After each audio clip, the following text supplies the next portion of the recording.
Commentator Victor Sparandio. Trader Vic, explain what you mean by that. Ben Bernanke, no more tricks up his sleeves?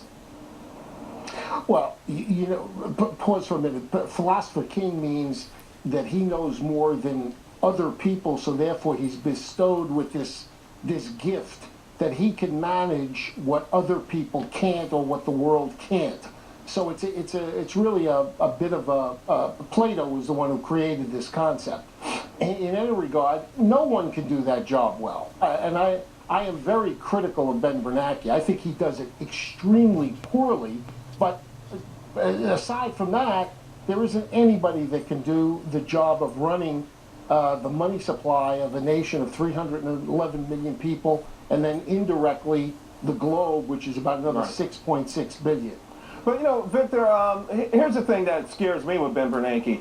His insistence that he can always tame inflation. In other words, he's already said on more than one occasion that Alan Greenspan keeping rates too low for too long did not create the housing bubble. And he's also sort of hinted that whenever inflation's a problem, he'll just flip a switch.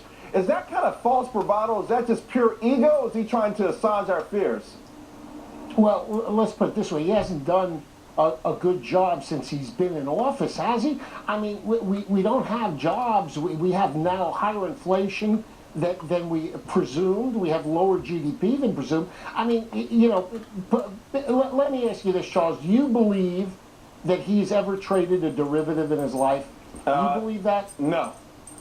Okay, and he's the man that's in control of the banks who trade derivatives. So you see, he's a professor. I mean, maybe he's a good professor, but he doesn't know what he's doing. So here we go.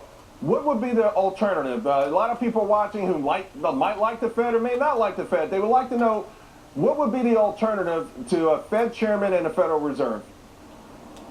Well, the gold standard worked from 1776 to 1913. There was 1/8% inflation per year in that period. The GDP of the U.S. grew at about 4.25%, and these are government numbers, by the way.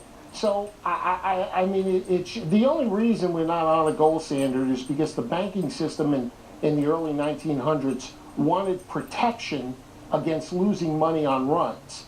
And let me just suggest this to you, because I don't think you've ever had a guest on that put this to pencil.